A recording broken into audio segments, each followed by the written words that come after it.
You know, music festivals are a funny thing. Obviously, it's a congregation of massive amounts of people. It's been more than a decade since I went to a festival, and honestly, that hasn't changed very much.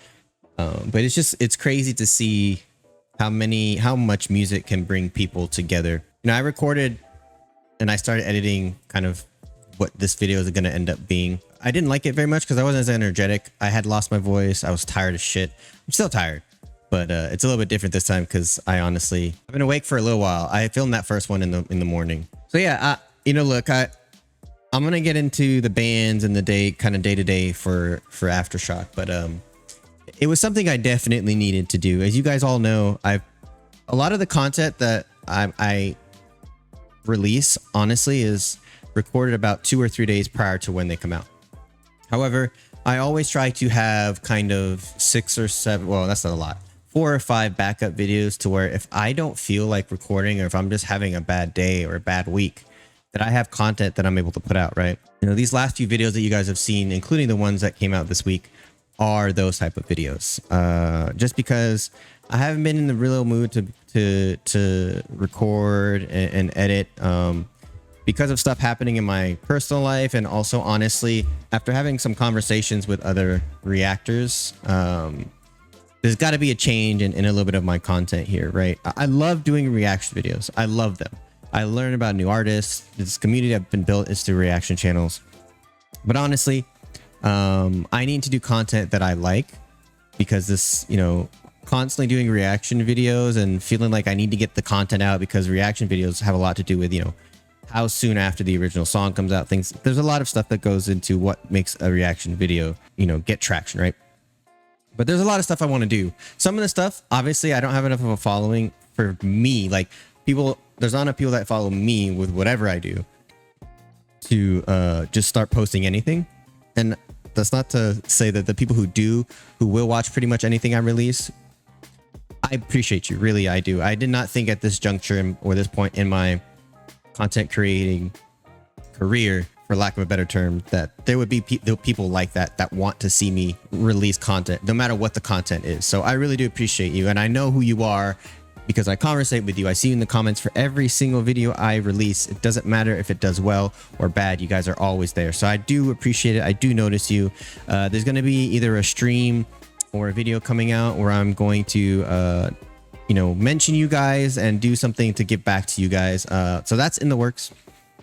I'm going to get into Aftershock real quick. I know you guys, is probably what you came here for, but 2 more minutes here and then I'll get into it. I want to get back to playing guitar. If I have to relearn from scratch, I will do that, but I really want to get into it. And I want to journal me kind of refining that love, or rekindling that love for music and guitar on my channel. So there's going to be a, kind of like a vlogging or journaling type of video series that I'm going to be doing with that journey of relearning the guitar and creating music and all that stuff. You guys might not know this, but I'm creating a lo-fi album right now. I think that's a good place to start. Not a lot that goes into lo-fi. A lot of it really is honestly kind of the production side of things and the mixing stuff, which I want to learn how to do better before I start like creating other stuff, because that's kind of like the hardest part, to be honest with you, is figuring out the mixing. So there's going to be that. There might be some sections or some videos of me kind of going through the process of how I create songs and the kind of the setup I use, but I need to get used to that. The reason why I'm wanting to get into music and guitar playing and stuff is, besides the obvious, will be told once I get into the Aftershock stuff here. But yeah, expect some changes to come to the channel. Patreon's going to be really big, guys. I do appreciate you guys who are YouTube members. That's still going to be open for you guys who want to do that. That's easier for you. I'm not going to kind of get rid of that portion yet. There may be kind of an incentive to go to Patreon for you guys. I might give you guys like basically a $2 tier that you guys use instead of the minimum $5 that you pay on YouTube. I might give you guys a $2 tier to move over to Patreon, because it takes way less money for me, and also it allows me to have a lot more creative process. It's not so bogged down by copyright and all these things. So I will update you guys on that. So a lot of things are happening. I have to make sure that I'm happy with what I'm doing. And for the last 2 weeks, I've been okay, but it's starting to get to the point where like I'm not so happy with just doing reaction videos. So, and through suggestions through a lot of people in the Renception Discord, but specifically, honestly, Shay What Now has kind of told me like, you need to do videos that you want to do, and eventually people will come to watch you just for you and not just the once a month for whatever band you do. So But yeah, so expect that. So Aftershock, and this kind of all ties together, right? If you guys don't know what Aftershock is, it's a music festival. Different stages, about 4 or 5 different stages. A bunch of bands play, about 8 or 9 ish, 8 to 10 bands play per day. Aftershock was it Wednesday or was it just Thursday? I think it was just Thursday. So it was October 5th, 6th, 7th, and 8th. So yeah, those 4 days. I did not go on the 5th and I did not go on the 8th. I did go on the 6th and the 7th. So I'll put it up here for you guys to see, just so that you're aware of kind of what the band looks like. We're dads now. We're old. We're not in our 20s anymore like we were when we went to Outside Lands those 3 times about a decade ago. We got there pretty late. We got there like 2 or 3 o'clock. So we didn't start seeing bands. For instance, on Friday, I think we didn't start seeing bands until right around Coheed and Cambria. So that was like 4:30ish. But the one thing I do want to say, like I said, I've been to a few festivals and a couple of festivals multiple times. I've been to Outside Lands 3 or 4 times. I've been to Pay Dues in San Bernardino. I've been to Rock the Bells out in the Bay Area. And all of those, like, I have to give props to the sound engineers and all of that. I have to say, for this one in particular, for this Aftershock in particular, and I haven't been to any other ones, so I don't have like it to compare to other ones, but I do have to say that the sound engineering was a little bit lacking, especially for the earlier bands. I'll give examples here, but for Coheed and Cambria specifically on Friday, it's an outside venue and it was 97 degrees, right? So each of these bands that are kind of the openers, they're in during the day, and they have no cover. So they have the sun bearing down on them and you see them sweating bullets, and they're still putting on a great show. They're still jumping around. Coheed and Cambria jumping around, doing these crazy solos, engaging with the audience, right? They put on a great show. So there's nothing against the bands, but the sound wasn't great for me. I know that we live in a day and age right now where like bass is so important, right? We kind of have mainstream hip hop right now, which is kind of mixing in with like EDM and like bass music. So like bass is a big thing, but this is a 90s, 2000s rock show. Right? I want to hear the guitar. I want to hear the drums. I want to hear the singing. I don't want to just be blown out of my heart out of my chest with bass, which is, there's obviously songs like that. Polyphia is one of those bands that has a couple songs where I want to feel that, but not at the expense of the other band members and the other instruments, right? So I think especially with the early bands, the sound engineering was not where I wanted it to be. And yes, I'm going to be picky about that stuff because like I said, I've worked in the industry. I've worked in bands. I've done sound engineering for small venues, but I've done it and I know kind of what goes into it and all that stuff. So look, you can't get somewhere in life without practicing and without learning, right? So I'm not saying only hire like true professionals, but at the same time, there's a lot of money that people pay to go to these festivals. And I would hope that at least you can hear the entire band, right? So Coheed and Cambria, they put on a great show. I don't know enough of their songs to be fully like, oh my gosh, that was a ridiculous show type of thing. But I think if you like Coheed and Cambria, you definitely enjoyed the show. They put on a great show. We saw Megadeth right after that. They were on one of the bigger stages, the same stage that Baby Metal was on the next day. Obviously, their fans are crazy, so there was a lot of craziness in the front row. Good craziness, stage diving, mosh pitting, all that stuff. It's kind of cool to see. Megadeth's been around a long time, so it seemed almost effortless for them to kind of perform. But they put on a great show too. I think with Megadeth, right, it's like if I had seen this, like if I had seen them probably like 10 years earlier, I probably would have had a little bit more fun. Between it being out in the heat again, being totally dehydrated, being tired as shit just because of I'm not sleeping because of kids and stuff, it's a little bit different atmosphere or like energy level for me. And it really is like we're going into these bands knowing full well that like I'm gonna go see Limp Bizkit pretty much right after Megadeth, so I need to save my energy because I know I'm gonna go crazy. So it was like I wanted to get into it, but we also couldn't get into it. So there's a little bit of that aspect too. But they were great. You can tell that they've done this for years and years, right?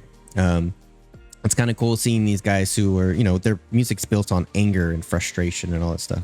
They're in their 60s now.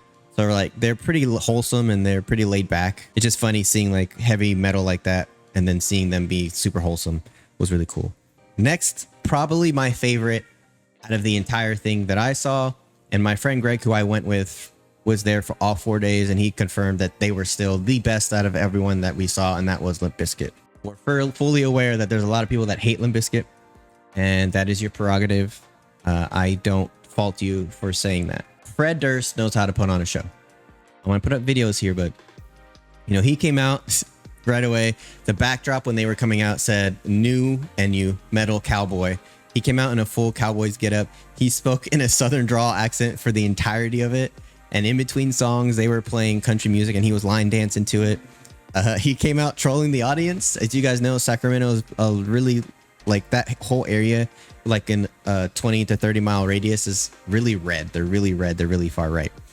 And he came out trolling them immediately, talking about how Gavin Newsom was there and he mentioned the vaccine. And that got a lot of people out. So we were able to move up a little bit to see. I thought that was hilarious. Look, I don't give a crap if somebody wants to bring politics into it, as long as they put on a good show. I don't give a shit whether I agree with it or not. Okay. I thought it was hilarious that he said fuck it and he just kind of trolled everybody. But look, I was jumping up and down. I was out of breath by the end of it. I was sweaty. I had no voice. They played every song that they played. I knew by heart. I was singing along to every single song. There was a point where he asked, who knows, if you can tell me what this song is of ours and you can tell me the lyrics, we'll let you up on stage. He ended up bringing up a little kid on stage who was super, super scared because of stage fright, but he had the mic on and he was kind of singing with them. I'll put a video of that as well.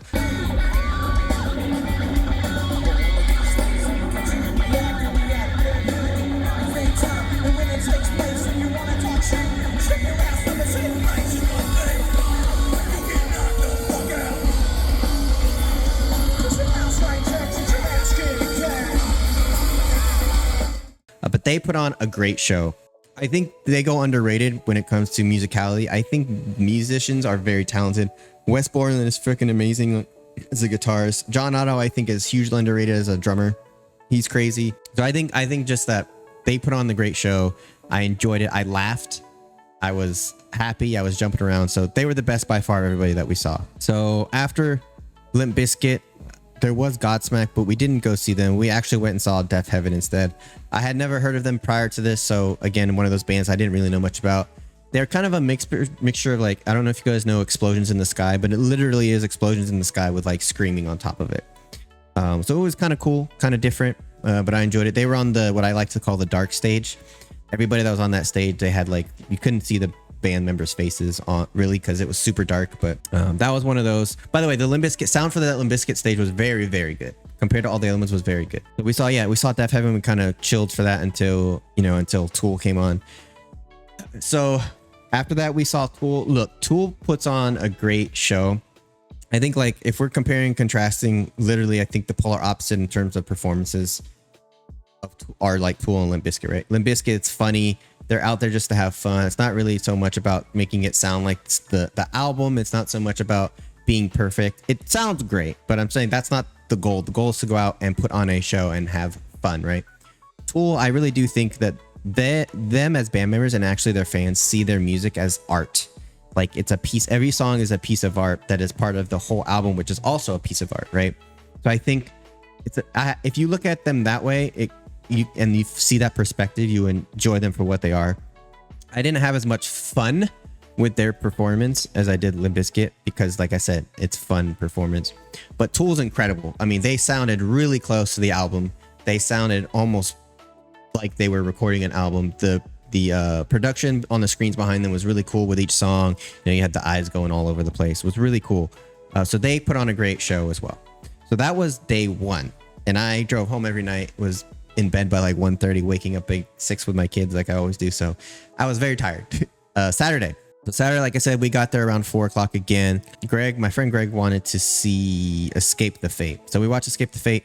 I was on the fence about Escape the Fate. As you guys know, I'm a big Falling Reverse fan, being a big Ronnie Radke fan. And I know Falling in Reverse would have been there if Escape the Fate wasn't there. That's the rumors I was hearing anyways, because, he used to be part of that band. They fired him for good reason. And there's kind of just had a falling out. But they were fine. Again, they were on the same stage as Coheed and Cambria. Sun barreling down on them. You can tell they were sweaty, that the singer was running out of gas by the end of it. All valid with how hot it was out there. Yeah, so after Escape the Fate, we headed over to Baby Metal, which is one of the ones I really want to see. I have a couple videos here. They put on a show. Stu Metal's always engaging with the fans, engaging with the crowd. Their fans are ridiculously loyal to them. Everybody in the front was jumping up and down from the very first song. They were moshing, they were crowd diving, they were cheering them on.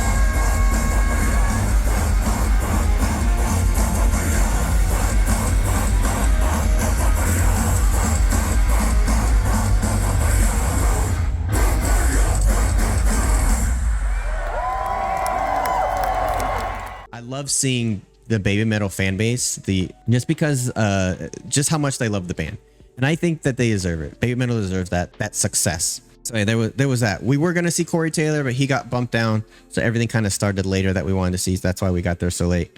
But yeah, after Baby Metal, we went and saw. I think, was it after Baby Metal? I'm missing something here. Yeah, after Baby Metal, we stopped to eat some food, and that's when we ended up seeing Sueco. I thought they put on a good show. The only thing with Sueco that I had to say was, Greg and I kind of talked about this. Lyrically, I was like, oh, that's a great line. Oh, that's a great line. Oh, that's a great line. But they really didn't have like an identity. One song was like, oh, look, this sounds like 30 Seconds to Mars. Another one was like a hip hop song. Another one was like, this is punk rock. Another one was, this is pop punk. Like, they didn't really have a singular genre, I guess. It's a little bit different with somebody who like Ren, who that's part of the shtick, where it's like, he has this hip hop album, right? But he also can do these other things. He can do the hip hop. He can do the R&B. It's not that he doesn't have an identity. He has an identity. It's just he's kind of trying things out in these other genres. This band it was like they didn't know what they wanted to do. That's the only thing I have about them. Greg wasn't really happy that he was trying to mosh a mumble rap, and I get that as well. That's the thing too, because I hate mumble rap, and the fact that he was trying to like get a mosh going for mumble rap was just, it pushed our buttons a little bit. So after Sueco we went to see Sleep Token. Now, before everybody gets on me about this, I don't know any songs by Sleep Token. I've been wanting to react to them on the channel. We watch them because some of the people we're with wanted to see Sleep Token.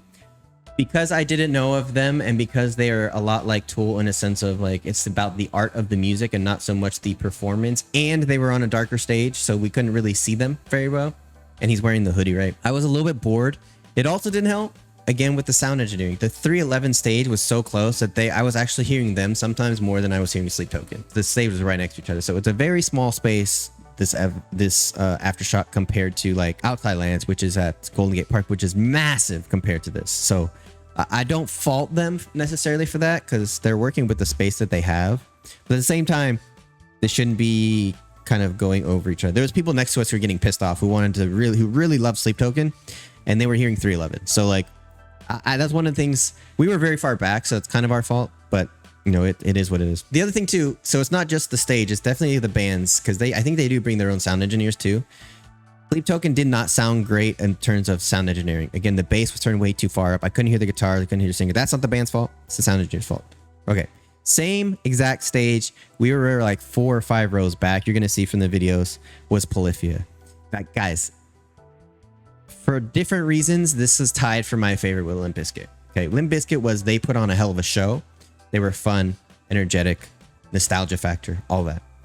Polyphia is like dear to my heart. Going back to the beginning intro of this video about changes in kind of the content, Polyphia has reinvigorated my need to create music. It's invigorated my need to get better at the guitar. You know, they're massively talented.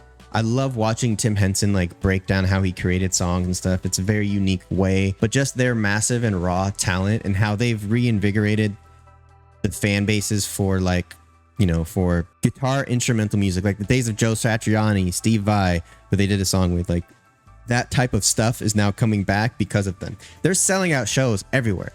They sold out the show they did the day before in San Francisco in the Bay Area that would have been cool to go to. Their entire tour, they had pretty much sold out everything except for these festivals. So I'm glad I went to this. This was the main reason I went Saturday, was for Polyphia. And I enjoyed them equally as much as Limp Bizkit, but I enjoyed them a lot more sentimentally. And I think they're part of the reason that made this weekend so special to me was to get to see them do this live.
As you guys know, I posted a video. It's only for my members now because of issues with copyright and stuff. But I got emotional watching their YouTube video of their live show in Texas that they did, and I got emotional a lot of times during this, just seeing fans enjoy guitar music again, just seeing them be so talented and just reinvigorate my need for guitar. Right, guitar and music in general is a big part of my life. You guys don't understand. It's got me through a lot, and their music, while it hasn't necessarily got me through a lot lately, has been helping me. I've been listening to them a lot lately, but just in general, they've helped me realign my mind with music again, and that's why I really do enjoy watching them.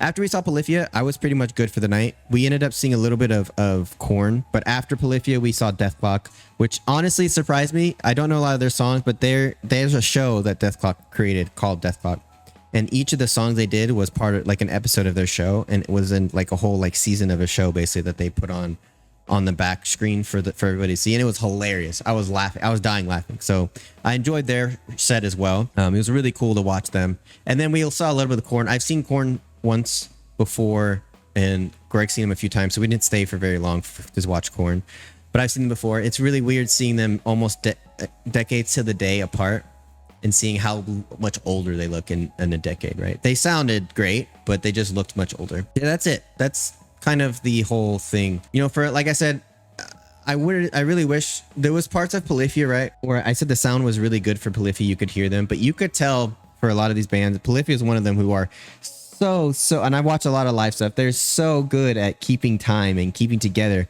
It's really hard to do with their music. They were off a few times, and I think they just could not hear themselves.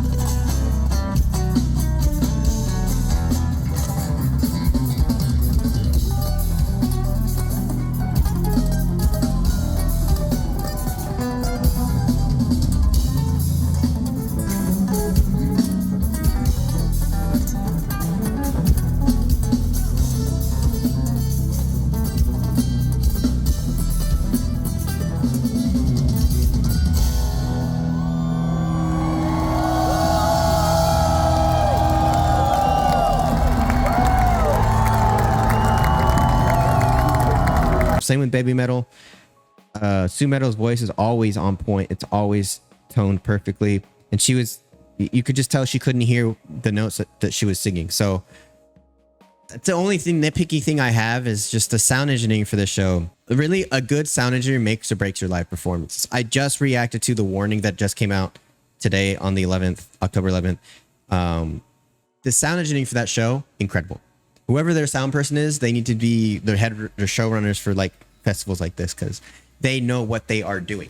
There's not too much bass, right? So there's a lot of Polyphia songs, but there's like the 808s in it where I could not hear the guitars, and I'm there to watch the guitars, right? I'm here to listen to the song too, but I'm there to watch the guitars in Polyphia. I'm there to watch the instruments, obviously, but like the 808 basses, it's cool to have in the song, but I don't want to hear that. So that's like the only big negative that I have from this entire thing. But I really enjoyed it. I wish I could go to more of them. Just the fact that I haven't done anything like this in over a decade, it really helped me mentally, physically, with a lot of stuff that's going on in my personal life. I was able to kind of just like delete that from my brain for a few, for like 5 hours a day, which is really good for kind of like mental stability, right? Just to get back into loving music again and going out and seeing that people can, of all facets, of all political beliefs, any moral beliefs, any type of ethnicities, can all come together for music. I mean, we were dancing and talking to people that I probably would not talk to on the street if I saw them, right?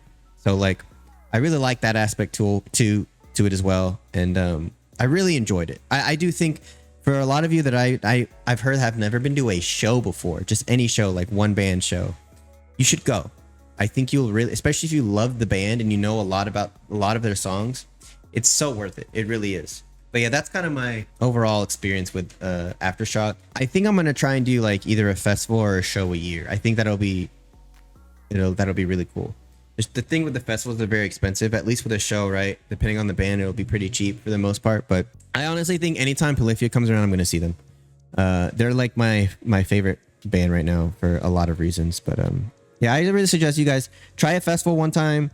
I know a lot of you have social anxiety. Excuse me. I know a lot of you have social anxiety. I have social anxiety, but it's weird for me because when I go to a show, yes, I'm surrounded by a bunch of people talking and it's loud and shit, but because I know I'm here to watch music that I love, I kind of almost like disassociate. You ever seen those movies where like somebody's in like some traumatic, not really traumatic experience, but there's this moment in the movie, right, where it's like everything around them is blurred and like in slow motion. There's the person just sitting there. I feel like I'm like that while I'm waiting for the bands to come on. So I kind of am able to disassociate in that way, so I'm not like hyperventilating before the bands come on. And then once a band comes on, like it doesn't matter. I'm moshing, I'm doing all that stuff. So I really do think you guys, if you can face your fears of social anxiety, and I really do think the endorphins, the amount of help that this shows has helped me in college get through my deep depression. Like that's why I spent so much money. Greg and I counted, we went to like 300 different shows in college. So like it helped me immensely. And it's not for everyone, I understand, but I think you should try to go to a festival once and try to go to just a regular show once. Because I definitely think it's worth it. I definitely think it can change your life. So anyways, that was it. I'll post pictures here and there. You're going to see a lot of the videos here. I've posted a couple shorts from the Polyphia show that I liked and enjoyed, but I really do appreciate the support. And I hope that you guys will continue to support me through some of the changes in content. Again, reaction videos are still going to be there. That's just going to be mixed in with other stuff as well. So I really appreciate the support. Thank you so much. And please do remember that good vibes are contagious.